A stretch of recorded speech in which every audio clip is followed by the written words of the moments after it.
ഇത്രയും കഴിവുള്ള വ്യക്തി ഞാൻ ബിഗ് ബോസ് ചരിത്രത്തിൽ കണ്ടിട്ടില്ല. ദിൽഷയെ പുകഴ്ത്തി ഡോക്ടർ റോബിൻ രാധാകൃഷ്ണൻ. ഓക്കെ, അപ്പോൾ ഈ ഒരു തെണ്ടി ന്യൂസ് ചെയ്ത് യൂട്യൂബ് ചാനലിൽ വന്നേ ഞാൻ പറഞ്ഞല്ലോ. ഓക്കെ, ഞാൻ പറയുന്നതിന് മുമ്പ് ഈ ന്യൂസിന് ഫുള്ള് വായിച്ചു തരാം. പിന്നെ ആ ഒരു ചാനലിൻ്റെ പേര് നമ്മൾ വീഡിയോയുടെ ഇടയിലായിരിക്കും പറയാം. കാരണം എന്താ വെച്ചാൽ കഴിഞ്ഞ പ്രാവശ്യം ഇതേപോലെ ഒരു സംഭവം ഉണ്ടായിട്ട് നേരെ നമ്മൾ ആ ചാനലിൻ്റെ പേര് പറഞ്ഞതും നമുക്ക് നല്ല രീതിയിലൊരു സ്ട്രൈക്ക് കിട്ടി, അതായത് കോപ്പിറൈറ്റ് സ്ട്രൈക്ക് കിട്ടി. ഓക്കെ, പിന്നെ കഴിച്ചപ്പോൾ പേടിയാണ്. കാരണം 90 ദിവസം കൊണ്ട് ഇന്ന് സ്ട്രൈക്ക് കൂടി കിട്ടി നമ്മുടെ ചാനലിൽ പോയി, ഡോക്ടർ റോബിൻ കാരണം ചാനലിൽ പോയി. ഓക്കെ, അപ്പോൾ നമ്മുടെ ചാനലിൻ്റെ പേര് പറയാതെ ഒരു വീഡിയോയിൽ പറയുന്നുണ്ടാവും. സോ ശ്രദ്ധിച്ച് കേൾക്കാതിന് ശേഷം നല്ല അറിഞ്ഞും പറഞ്ഞും മലയാളത്തിലെ സുബലൈംഗികമായ ഭാഷകൾ ഉപയോഗിച്ച് അവരുടെ ചാനലിൽ കമന്റ് ചെയ്താൽ മതി. ഓക്കെ, കാരണം എനിക്കൊരു സ്ട്രൈക്ക് തന്നു, പിന്നെ അതിലെ പ്രതികാരം, പിന്നെ റോബിൻ താഴ്ത്തി കെട്ടി അടിച്ചമർത്തിയ പ്രതികാരം. കാരണം ഇത്ര ചാനലുകൾ എത്ര നോക്കാൻ ഡോക്ടർ റോബിൻ താത്തി കെട്ടി വ്യൂസ് ഉണ്ടാക്കാം, അത്രയും നോക്കണം, അത്രയും ഇവർ വ്യൂസ് ഉണ്ടാക്കണം. ഓക്കെ, അപ്പോൾ ഡോക്ടർ റോബിൻ ആർമിൻ്റെ ഫാൻസ് പവറും പിന്നെ എനിക്ക് കിട്ടിയ സ്ട്രൈക്കിനുള്ള പ്രതികാരം കൂടി കൊടുക്കുന്ന ഒരു വീഡിയോ ആണ്. സോ ആ ന്യൂസ് ഞാൻ വായിച്ചത്. ഓക്കെ, ബിഗ് ബോസ് സീസൺ 4 കഴിഞ്ഞിട്ട് മാസങ്ങളായി. എന്നാൽ ബിഗ് ബോസിനെ കുറിച്ച് താരങ്ങളെ കുറിച്ചുള്ള ചർച്ചകളൊന്നും ഇതുവരെ അവസാനിച്ചിട്ടില്ല.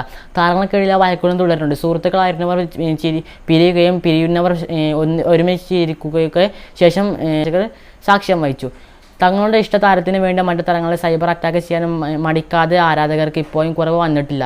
ചിലരൊക്കെ ഇപ്പോഴും സോഷ്യൽ മീഡിയയിലേക്ക് തിരികെ വന്നിട്ടില്ല. വിവാദങ്ങൾക്ക് യാതൊരു കുറവും സംഭവിച്ചിട്ടില്ല. സോഷ്യൽ മീഡിയയിലൂടെ ആരോപണങ്ങളും പ്രത്യാപാരങ്ങളൊക്കെ തുടരുകയാണ്. സോഷ്യൽ മീഡിയയിൽ ബിഗ് ബോസ് താരങ്ങളുടെ വാദപ്രതിവാദങ്ങൾ കാണുന്ന ആരാധകർ പറയുന്നത് ബിഗ് ബോസ് സീസൺ മലയാളം 5 അല്ല ഇനി വേണ്ടത്, മറിച്ച് സീസൺ 4നെ കൺക്ലൂഷനാണെന്നാണ്. അത്രത്തോളം സജീവമാണ് വിഷയങ്ങൾ ഇപ്പോഴും സോഷ്യൽ മീഡിയയിൽ എന്നതാണ് വസ്തുത.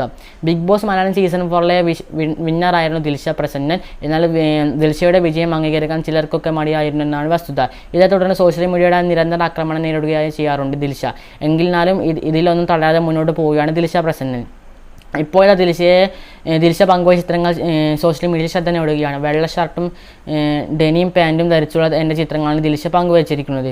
ചിത്രങ്ങൾ അതിവേഗം തന്നെ സോഷ്യൽ മീഡിയയിൽ ശ്രദ്ധ നേടുകയായിരുന്നു. നിരവധി പേരാണ് ചിത്രത്തിന് കമൻറ്റുമായി എത്തിക്കൊണ്ട് താരത്തെ പ്രശംസിച്ചും കൈയടിച്ചും ധാരാളം ആരാധകർ എത്തിയിട്ടുണ്ട്. ഓക്കെ, ഇത്രയും കഴിവുള്ള ഒരു വ്യക്തി ബിഗ് ബോസ് ചരിത്രത്തിൽ പോലും കാണാനില്ല. ക്ലാസിക്കൽ ഡാൻസ് പോലും പഠിച്ചിട്ടില്ലെങ്കിലും ഡാൻസിൽ സ്റ്റാറിലെ ദിൽഷയുടെ പ്രകടനം ആരുടെയും മനസ്സ് കവർന്നു പോകും. ദിൽഷ ഈ സ്റ്റൈലിൽ ഒരു രക്ഷയുമില്ല. അടിപൊളി ലുക്കായിട്ടുണ്ട്. എന്നെ നല്ല ഭംഗി കുട്ടിയെ നിന്നെ കാണാൻ ഓരോ ദിവസം തോറും ഭംഗി കൂടി വരുന്നു എന്ന് എൻ്റെ ദിലിനോടൊപ്പം എന്നെ ഒത്തിരി സ്നേഹം മാത്രം എനിക്കാണ് സോഷ്യൽ മീഡിയയുടെ കമൻറ്റുകളും. ഒക്കെ കഴിഞ്ഞ ദിവസം തന്നെ ഫോട്ടോഷൂട്ടിൻ്റെ വീഡിയോയും ദിൽഷ പങ്കുവച്ചിരുന്നു. മികച്ച പ്രതികരണങ്ങളായിരുന്നു ഇതിന് സോഷ്യൽ മീഡിയയിൽ നിന്ന് ലഭിച്ചിരുന്നത്. അതേസമയം ഈ അടുത്ത് വിവാദങ്ങൾക്കും ചെന്നുപെട്ടിരുന്നു ദിൽഷ. താരം പങ്കുവച്ചിട്ട് പ്രൊമോഷൻ വീഡിയോയുമായിരുന്നു വിവാദത്തിന്റെ കാരണം. താരം പ്രൊമോട്ട് ചെയ്തവർ തട്ടിപ്പുകാരായിരുന്നു സോഷ്യൽ മീഡിയയുടെ ആരോപണം. ബിഗ് ബോസ് താരം ബ്ലസ്ലി അടക്കമുള്ള ഒരു സംഭവത്തിൽ ദിൽഷക്കെതിരെ രംഗത്ത് വന്നിരുന്നു. ഓക്കെ, ഒടുവിൽ വീഡിയോ പിൻവലിച്ച് ദിൽഷ മാപ്പ് ചോദിക്കുകയും ചെയ്തിരുന്നു. താൻ തെറ്റിദ്ധരിക്കപ്പെട്ടതാണെന്നും ആരുടെ ബോധപൂർവ്വം പറ്റിക്കാൻ ശ്രമിച്ചിട്ടില്ലെന്നാണ് ദിൽഷ പറഞ്ഞത്. തന്നെ വഞ്ചിച്ചവർക്കെതിരെ നിയമ നടപടി സ്വീകരിക്കുമെന്നും ദിൽഷ പറഞ്ഞിരുന്നു. തൻ്റെ വീഡിയോ കാരണം ആർക്കെങ്കിലും പണം നഷ്ടപ്പെട്ടിട്ടുണ്ടെങ്കിൽ നിയമ പോരാട്ടത്തിൽ അവരെ സഹായിക്കുമെന്നും ദിൽഷ പറഞ്ഞിരുന്നു. ബിഗ് ബോസിൽ നിന്നും വന്ന ശേഷം ഇപ്പോൾ പുതിയ റിയാലിറ്റി ഷോയുടെ ഭാഗമായിരിക്കുന്നു ദിൽഷ പ്രസന്നൻ. ഏഷ്യനിലെ തന്നെ ഡാൻസിങ് സ്റ്റാർ എന്ന ഷോയിലാണ് ദിൽഷ ഇപ്പോൾ പങ്കെടുക്കുന്നത്. ബിഗ് ബോസ് താരം ബ്ലസ്സിലും ഷോയിലെ മത്സരാർത്ഥിയാണ്. ദിൽഷയുടെ ഡാൻസ് പ്രകടനം ആരാധകരുടെ കൈയടി നേടുന്നുണ്ട്. ഓക്കെ, സോ ഇത്രയുള്ള ഗൈസ് ആ ഒരു ന്യൂസ്. ഓക്കെ, അപ്പോൾ ഈ ഒരു ന്യൂസിനകത്ത് നമ്മുടെ ഡോക്ടർ റോബിൻ രാധാകൃഷ്ണൻ പറഞ്ഞത് ദിൽഷ എന്താ പറഞ്ഞത്? ഒരു മിനിറ്റ് ന്യൂസ് റെഡിങ് പത്താ. ഇത്രയും കഴിവുള്ള വ്യക്തി ബിഗ് ബോസ് ചരിത്രത്തിലാണ് ഡോക്ടർ റോബിൻ രാധാകൃഷ്ണൻ പറഞ്ഞതിൽ അവിടെ എനിക്ക് കേൾക്കുന്നില്ല. പിന്നെ എന്തായാലും അഭിപ്രായം കമൻറ്റ് ചെയ്യാം. ബൈ. ഓക്കെ, ലൈക്ക് അടി.